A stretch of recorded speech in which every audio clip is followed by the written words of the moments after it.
Nach langer Zeit geht es bei uns weiter. Erklär du mal, was wir jetzt hier machen oder formen. Ja, wir werden unseren größten Baufehler endlich beheben. Unser größter Baufehler war nämlich, keinen Kamin hier in die Wohnung mit einzubauen.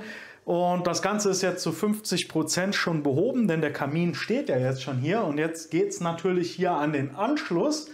Vorher nochmal ein kleiner Hinweis auf einen weiteren Baufehler. Wir haben ja hier unsere Steckdose und die Steckdosen sind ja, wer das damals gesehen hat, alle durch so Schlitze in dem Mauerwerk nach oben verlegt worden, über dem Dach dann verdrahtet worden. Und bei einem 12er Mauerwerk, also 12 cm Mauerwerk und diesen tiefen Einschnitten, die dann einfach nur mit Zementputz zugeschmiert wurden, bleibt es dann leider nicht aus, dass an den Stellen Risse entstehen. Das ist ein bisschen unschön. Für unser nächstes Bauprojekt haben wir da auch schon eine Lösung für. Und einen weiteren Baufehler, den zeige ich euch jetzt draußen, wo es dann darum geht, wo der Kamin auch weiter nach oben aufs Dach geht. Einmal kurz, wie ich das angezeichnet habe. Ja, da kommen wir doch gleich zu, wenn wir dann an die Installation gehen. Jetzt gehen wir erstmal raus. Aber noch kurz, diese Rohre, die gab es in Inox, in Edelstahl so zu kaufen, aber für uns fehlten die Kurven. Von daher haben wir uns das einfach komplett das genau, was wir brauchten, anfertigen lassen. Hier stehen wir jetzt an der Rückseite unseres Hauses und hier sieht man jetzt schon einen weiteren Baufehler, den wir so ein bisschen bereuen.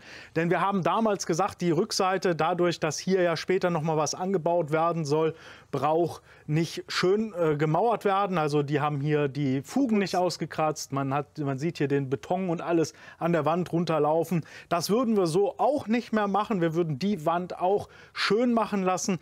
Denn man weiß ja nie, wann man hier mit dem Haus mal weitermacht. Das Gleiche ist mit dem Dach. Das bereuen wir jetzt so nicht, weil das ist ja auch so ausgeführt, weil ja hier später noch was dran soll. Wir stehen auf jeden Fall jetzt auf der Seite, wo auch gleich das Kaminrohr rauskommt. Und dann gehen wir mit einem 90-Grad-Bogen nach oben, da oben durch das Blechdach durch. Und ja, dass der Kamin dann 1 Meter über der Dachoberfläche dann rauskommt. Also Baufehler würde ich das jetzt nicht nennen mit dem Verputzen. Das sieht halt einfach nur nicht schön aus. Ja, sieht nicht schön aus. Es ist kein Baufehler, aber ich würde es nicht normal so machen. Lieber schön verputzen. Ja, hier hinten ist oder so unsere Ablage. Genau, unsere Holzsammelecke. Da sind wir. Guck mal. Gehen wir jetzt rein, ne? Ja, du auch. Jetzt können wir mit der Installation loslegen oder so, wie wir das machen. Ich kann vorab sagen, der ein oder andere wird sich genötigt fühlen, einen Kommentar drunter zu lassen, denn nach deutschen Bauvorschriften oder Brandschutzvorschriften oder Schornsteinvorschriften, keine Ahnung wie die heißen, wird das hier nicht ausführbar sein. Ich werde an der einen oder anderen Stelle da sagen, wie das in Deutschland sein muss. Und ja, wir haben halt hier nur das Material, was wir zur Verfügung haben.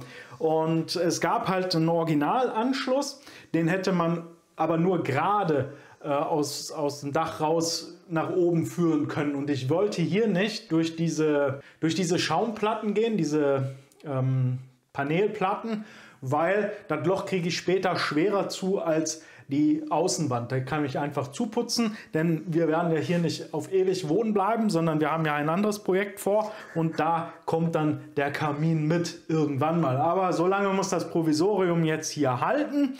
Und wir haben dann diese Rohre, oder besser gesagt den Anschluss habe ich hier folgendermaßen gemacht. Dieses gebördelte oder wie auch immer man das nennen mag, dieses Endstück habe ich in den Anschluss von dem Kamin gesteckt. Das ist schon der erste Punkt, der mir nicht so gefällt, weil in Deutschland hat man da drüber gesteckt und jetzt sieht man hier, ist es eingesteckt und in Deutschland, meine ich, bei unserem Kamin war es so, dass das Rohr da drauf kam, so dass jetzt hier an der Seite kein Rauchgas rauskommen kann. Das ist der erste Punkt. So, dann haben wir das Ganze hier erstmal mit der Wasserwaage ausgerichtet und Sarah hat dann hier mit ihrem wunderbaren Werkzeug da oben einmal das Rohr grob auf die Wand übertragen. Da ist nämlich ein Magnet dran. Ja, da ist ein Magnet dran, aber ja, naja, da ist ein Bleistift dran, würde ich eher sagen. Auch. Aber so ist der Magnet dann da fest dran. Auf jeden Fall werden wir da jetzt gleich ein Loch reinmachen Und da kann ich dann auch gleich wieder zu sagen, in Deutschland müsste da so eine doppelwandige Schelle durch, die auch nochmal mit so einem Brandschutzmaterial gefüllt ist. Wenn ich sowas finde, werde ich euch das hier mal als Foto einblenden und unten in der Videobeschreibung auch verlinken. Das müsste dort gemacht werden. Und man muss dann auch noch darauf achten, dass zu allen brennbaren Materialien, glaube ich, 500 mm Abstand, also einen halben Meter Abstand ist. Und auch mit den Steckdosen hier unten ist es eigentlich auch nicht optimal. Also da sind so 20, 25 cm Abstand, aber wir werden den Ofen so oder so nicht so heiß machen. Ja, ich würde sagen, ich bohre da jetzt erstmal Löcher rein und dann werden wir mit dem Bohrhammer und mit dem Meißel einmal durchbrechen und dann sehen wir weiter.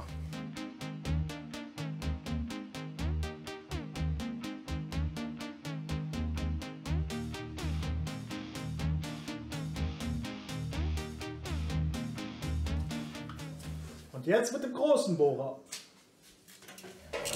Und nicht alles kaputt machen.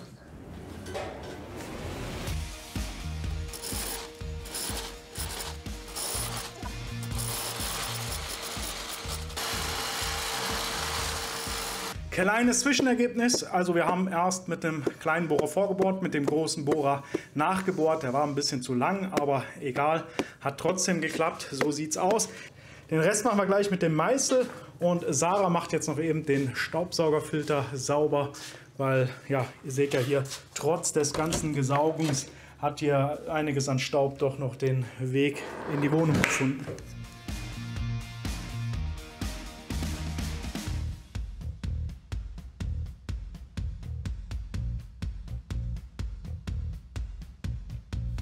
Unser Loch ist jetzt in der Wand und jetzt können wir dran gehen, die Rohre zu installieren. Werden wir den grob erstmal so ausrichten. Und zum Anzeichnen hatte ich den vorhin natürlich hier mit Wasserwaage und alles schon ausgerichtet. Mache ich aber jetzt erstmal nicht, sondern nur grob. Denn wie man ja sieht, wir müssen mit dem Ganzen noch raus und dafür haben wir jetzt hier dieses kurze, ungefähr halben Meter Rohr. Das stecke ich jetzt von außen einmal durch. Da habe ich mir schon eine Leiter hingestellt und das Ganze muss dann noch abgetrennt werden. Ihr würdet jetzt in Deutschland oder im Idealfall auch hier in Paraguay, wenn ihr sowas findet, da das doppelwandige Anschlussstück, die Anschlussmuffe, wie auch immer man das nennt, vorher einsetzen und dann mit dem Rohr rausgehen. Und dann nochmal zu dem Rohr außen müsste eigentlich auch ein doppelwandiges Rohr sein, wegen dem ganzen Tauwasser, was da drin oder Kondenswasser, was da drin entstehen würde oder höchstwahrscheinlich jetzt bei uns leider wird und dementsprechend euch entweder zurück in den Kamin läuft oder euch das Rohr kaputt macht. Zu dem Rohr selber, das ist ein verzinktes Rohr, eigentlich hier ja, Dachrinnenrohr, Abflussrohr für die Dachrinne. Ich habe mal so gemessen, ungefähr 0,6 mm Stärke. Ich denke mal, das ist keine Dauerlösung. Besser sind da wirklich diese Anschlussstücke, was die hier auch verkaufen, aus Edelstahl. Nur für das Edelstahl hätten wir halt keine Bögen gekriegt. Und dementsprechend haben wir uns für diese provisorische Lösung entschieden. Das Problem halt hierbei ist, gerade durch die Verbrennungsgase, die Rauchgase haben ja auch viele aggressive Stoffe in sich. Dementsprechend wird das Rohr relativ schnell, befürchte ich, anfangen zu rosten und ja, aufgrund der geringen Wandstärke auch schnell durch sein. Aber ich gehe jetzt mal das Ding reinstecken. Ich versuche dann jetzt gleich mal hier mit einer Hand gegenzuhalten, während der Martin das Rohr dann durchsteckt.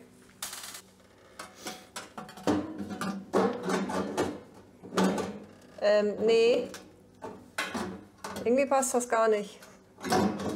Das passt auch nicht so richtig. Du musst das da irgendwie einfinden. Da muss man schon reindrücken. Tu mal die Kamera weg. Ja. Der aufmerksame Zuschauer, der hat es vielleicht schon gemerkt. Es ist hier ein kleiner Fehler unterlaufen, der mir erst aufgefallen ist, als ich hier draußen das Häubchen für unseren Kamin, der oben auf dem Dach dann enden soll, gesehen habe. Und ich hatte ja letztens hier mit dem Gekrimpten das Ganze da reingesteckt, weil es sonst nicht gepasst hätte. Und ich bin ja vieles aus Paraguay gewohnt und habe mir dann gedacht, naja, ich hätte es lieber so. Aber ist dann halt so, die machen das halt so. Nee, ist nicht so. Wir hatten dann Rücksprache mit dem Hersteller von den Rohren gehalten und der hat gesagt, nein, nein, das muss mit dem nicht gekrimmten Ende da unten eingesteckt werden. Und wenn das nicht passt, mache ich euch ein neues Rohr und bringe es euch vorbei. Danke an die Klempnerei. Und das ist jetzt das Rohr. Da haben wir ja jetzt auch oben schon den 90-Grad-Bogen draufgesetzt, der jetzt hier reinkommt. Und jetzt hier auch ganz gut reinpasst. Passen sollte. Zumindest hat er. Der hatte da reingepasst. Der muss ja so eng sein, damit er da wenigstens halbwegs abdichtet. Bei euch in Deutschland, wenn ihr jetzt die Fertigteile holt, wie gesagt, die gehen hier oben über den Kranz drüber und somit können die Rauchgase da reingehen. Und genauso ist es ja jetzt hier oben auch. Wenn wir das so stecken, die Rauchgase kommen von da und gehen dann vernünftig rein. Andersrum wäre es ja gewesen, dass die Rauchgase hier vor die Kante stoßen und sich eventuell hier rausdrängen. Deswegen hatte mir das von Anfang an nicht gefallen. Ist ja ähnlich wie bei Abwasserrohre. Das verlegt man ja alles immer in Flussrichtung und nicht, dass man gegen die Flussrichtung so eine Kante hat. Ich stecke das jetzt hier rein, dann kommt das Außenteil da dran und dann sehen wir weiter. Die Blende. Ja.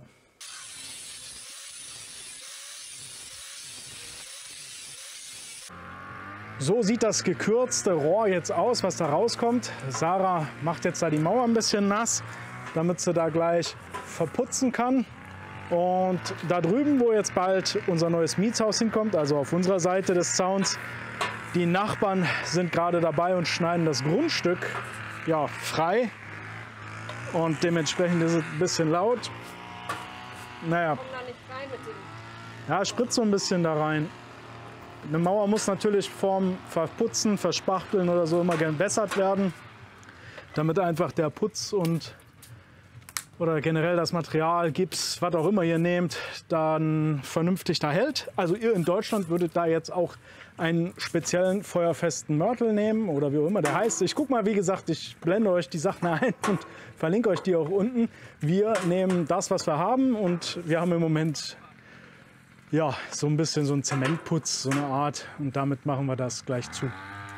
Unsere Hunde Nala und Simba sind natürlich auch hier und gucken, dass Sarah das hier alles richtig macht. So, Sarah schmiert das Ganze jetzt erstmal hier von außen zu, den Rest dann von innen, und wenn das dann morgen ausgehärtet ist, dann geht es dann weiter. Und dann machen wir das Rohr hier hoch und da oben noch durch das Blechdach. Ich wollte eigentlich nicht hier verputzen, aber meine Frau meinte, weil sich das da unten so rausdrückte, soll ich das mal machen. Ja, ist minimal zu feucht. Oder das Loch halt zu groß. Aber wie gesagt, das wird schon irgendwie. Erstmal machen wir es von außen, wenn er morgen angezogen ist, von innen nochmal. Und dann das Rohr.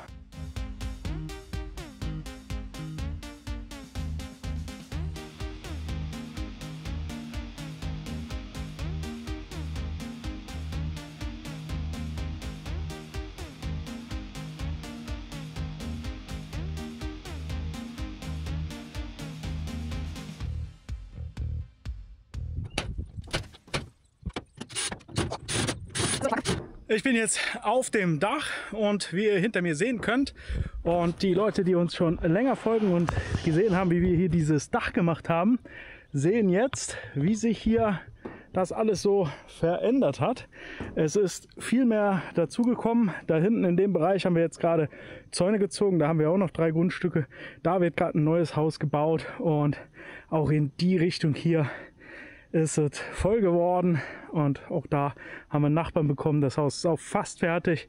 Ja, das nur mal dazu. Ich habe jetzt hier mit dem Stift das Ganze angezeichnet. Ist natürlich jetzt nicht mehr ganz der Radius von dem Rohr, oder der Durchmesser von dem Rohr ist ja natürlich ein bisschen größer. Habe ich ja mal so geschätzte 2 cm größer gemacht, dass wir da ein bisschen Spiel haben. Und ja, das ganze Metall arbeitet ja auch immer noch. Ich habe jetzt hier Gehörschutz und alles dabei. Die Flex ist da und die Bauteile, die wir hier gleich einbauen. Und dann lege ich jetzt einfach mal los. Das Loch ist drin. Jetzt können wir da unten die Sarah sehen. Und da habe ich ein Brett drauf gelegt, damit das Ganze, ja, nimm du das mal weg, aber sei vorsichtig auf der Leiter.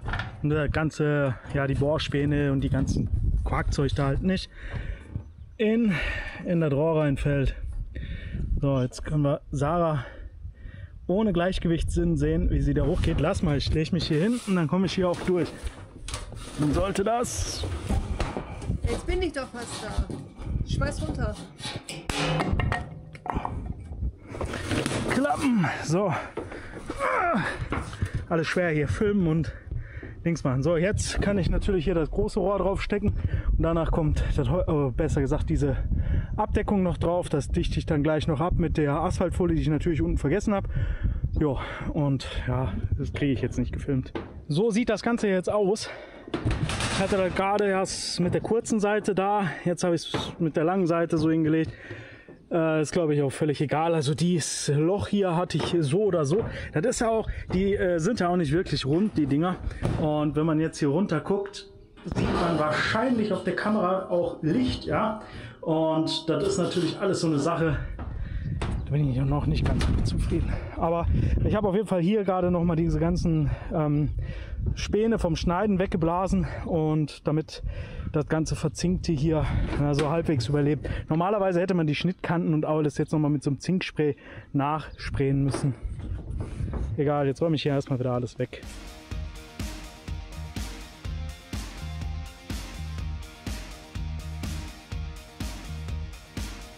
Ja, deswegen kam ich da auch nicht dran, weil die zu weit weg ist. Die scheiß Steckpisse da so anrotzen. Das ist der letzte Müll. Ja, kannst du auch filmen, ne? Ist doch so, kannst du auch nur anrotzen, die Scheiße. Der Müll ist das, Blechpisse. Guck mal, was das hier noch rein muss.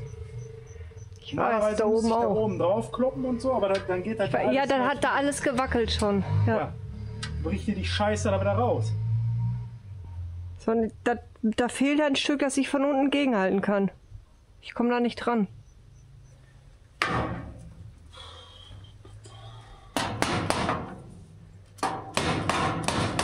Das ist klar, das war klar, dass der fest ist.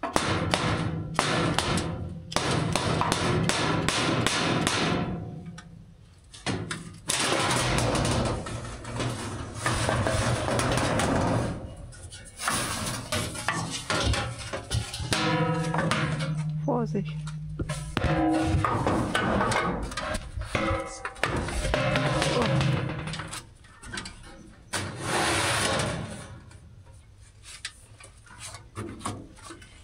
Ach ja, auf die Idee hätten wir kommen können. Vorher, ne?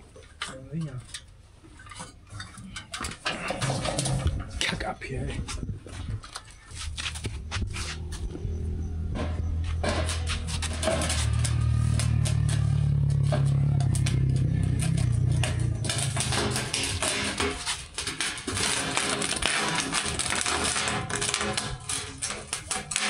Das sieht ja schon ganz anders aus.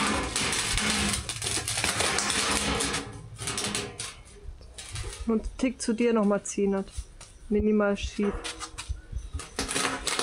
Was sagst du da einfach? Geht da mit dem Scheißen?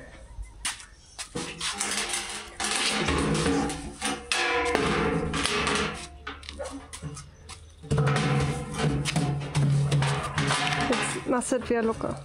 Ja sicher, weil das Scheiße ist, das ganze Pisszeug. Das hält doch von vorne und hinten.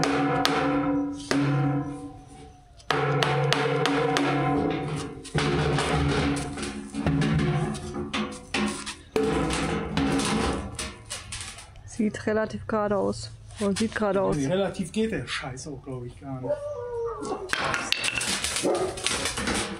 Kalte Kotzen kriege ich da. Ja. Jetzt hast du endlich mal deine Szenen, ne? Endlich hast du es mal. Das war rein schon nicht jugendfrei, diese Folge. Noch sind ja keine Gewaltakte passiert. Jetzt seht ihr endlich mal, wie der Martin wirklich ist. Das, was wir sonst immer rausgeschnitten haben, aber Sarah will es einfach drin haben.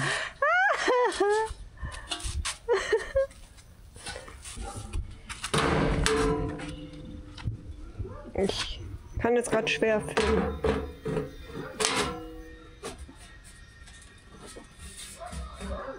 Also hier passt noch ein Stück. Meinen ganzen fetten Einsatz. Dafür fresse ich so viel. Oh. Scheiße. Oh. Das geht an den Nerven. Wolltest du einmal vorher mit dem Wasserwaage irgendwie, dass du jetzt grob nur ausrichten kannst? Ich mache gleich die grobe Behandlung von dem Ganzen. Geh weg da. Ja, aber dann geht das kaputt. Ich kenne dich ja. Ich versuche mich zu Aber Ich weiß ja, wie wichtig dir der warme Hintern ist. Ich hätte das ja nie gemacht. Ja,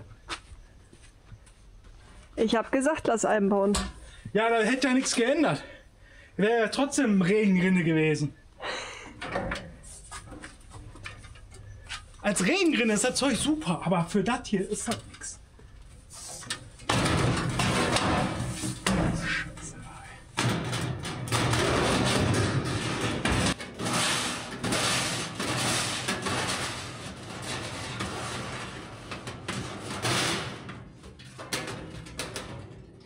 Wird man diese scheiß Leiter nicht umgestellt haben. Soll ich denn mit dem Hammer einmal halten irgendwie? Geht doch nicht, das ist doch hier das krumme Scheiß vor. Meine Fresse, ey. Halt den Fuck. Blut kocht immer mehr.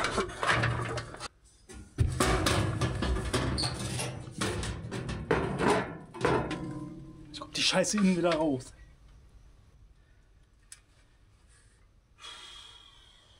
Hau mal noch oben auf die Ecke gleich. Hier? Nee, anders an der Blende. Hier? An der Blende. So, ja, das ist ja. Dafür habe ich die kurze Wasserwaage. Was? Ich dachte, du wolltest ja. Ja, ich dachte, ich soll da die Blende auf. Ja.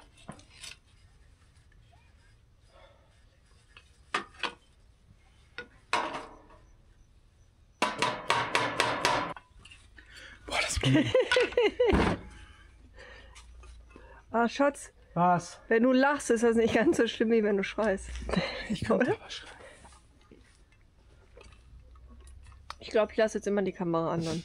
Mach, was du willst. Ich muss jetzt nochmal darauf. Was könntest du da jetzt noch irgendwie gebrauchen? Weiß ich noch nicht. Nerven. Ne, die habe ich nicht. Die hast du mir alle geraubt.